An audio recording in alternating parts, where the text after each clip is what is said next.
Olá amigos, estamos juntos nesse mês para falar um pouco sobre o Novembro Azul e a prevenção do câncer de próstata.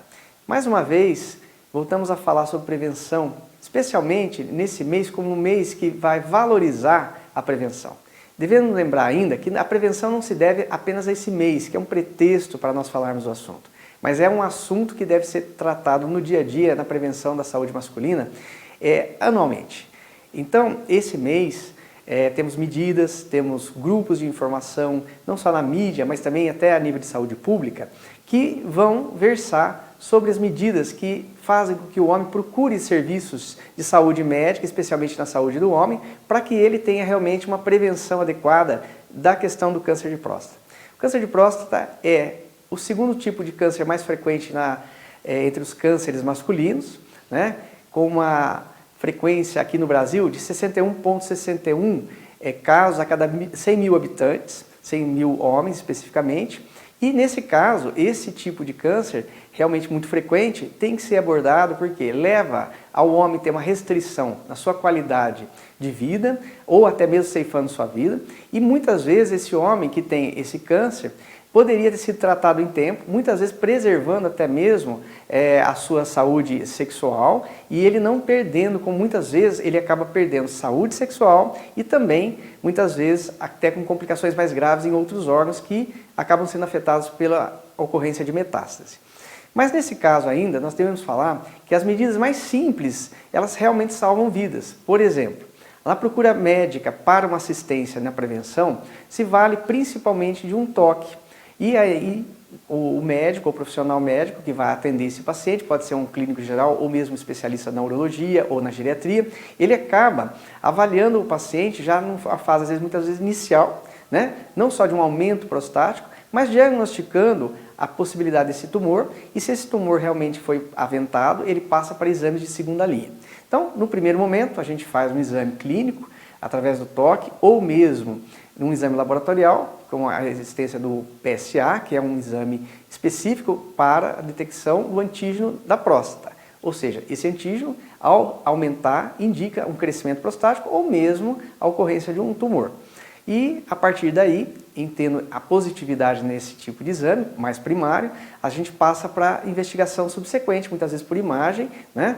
E com ou não a necessidade de uma biópsia. Então, a partir do momento da detecção e o diagnóstico definitivo, se o indivíduo é portador de um tumor, pode ser um tumor benigno ou especificamente um maligno, a gente passa a ter as atitudes terapêuticas, ou seja, o tratamento efetivo. Então, o tratamento se pauta não só pela necessidade, às vezes, de uma cirurgia ou até de técnicas novas, como a obliteração, ou seja, o entupimento das artérias que irrigam a próstata, até para que esse tumor acabe secando. Nós podemos nos valer também de radioterapia direcionada através de sonda, né? E as clássicas cirurgias, acabando realmente retirando o tecido tumoral e muitas vezes acaba até sendo necessária a retirada total da próstata, mas muitas dessas cirurgias hoje acabam sendo técnicas modernas, preservando a função sexual masculina. Então, há de se falar então que essas possibilidades terapêuticas ocorrem. E entendo o paciente, um tumor maligno e que muitas vezes até houve um avanço para outros territórios, outros tecidos através de metástases, se fala na terapia hormonal. Ou seja, a terapia hormonal ela visa bloquear a evolução tumoral, até porque muitas vezes esse tumor já está em outros tecidos e a gente acaba freando o crescimento tumoral nesses tecidos que se instalou uma metástase. A partir daí, também existem as outras terapêuticas complementares, que são a quimioterapia clássica, a imunoterapia ou mesmo a radioterapia clássica, convencional, que acaba sendo um instrumento de valia aí no tratamento dos tumores. Então, eu falei um pouquinho nesse mês, porque assim, é muito importante que a gente também perca o preconceito da procura médica para o exame de próstata. Os homens ainda têm uma visão bastante distorcida como é esse exame. Muitas vezes é comum para a gente, na prática médica, o paciente muitas vezes, após um exame de próstata, ele mesmo falar que ele esperava que fosse um exame até muito mais complexo, fosse um exame até muito mais traumático, e ele mesmo se surpreende que a simplicidade do exame era muito mais do que ele esperava. Então, hoje realmente é importante a gente desmistificar, perder o tabu e os preconceitos quanto à procura médica para a prevenção. Lembrando que a maior faixa dos pacientes que apresentam tumor prostático maligno, ou seja, os cânceres propriamente dito, eles acabam sendo pacientes já na terceira idade. Então 75% dos pacientes estão acima de 65 anos. Porém, esses outros, na outra faixa, nós temos abaixo dessa faixa, em qualquer faixa etária ali, muitos deles até, o caso mais exuberante para o meu consultório foi um paciente de 37 anos com um tumor maligno. Então não há uma especificidade que esse paciente, embora abaixo dos seus 60 anos, não tenha um tumor.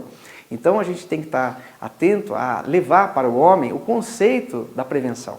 E essa prevenção é simples, ela realmente requer muitas vezes que o médico traga para o paciente uma informação mais clara, ele explique realmente para o paciente a necessidade de fazer um exame e que esse exame, muitas vezes, ele tem que entender como vai ser feito. E isso acaba realmente trazendo para o homem, além de um conforto psicológico, para que ele tenha a sua exposição aí na sua intimidade, mas também facilita com que ele, ao ser esclarecido, vá frequentar com uma certa rotina, pelo menos anualmente, um consultório ou um serviço de saúde para que ele faça a prevenção. E também, muitos desses homens são formadores de opinião. Eles acabam informando os seus colegas, informando os seus outros colegas ou parentes que são do sexo masculino, que realmente a importância de se fazer a prevenção se torna realmente necessária e que também ele já o fez. Então, ele passa a ser um formador de opinião.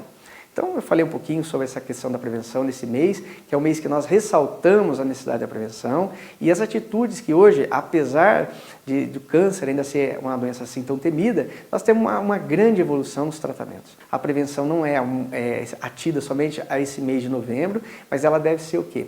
Uma prevenção constante. A saúde masculina, nos últimos anos, ela passou a ser um alvo de uma amplitude maior, não só necessariamente pensando na próstata, mas a próstata está nesse contexto de abrangência da saúde masculina.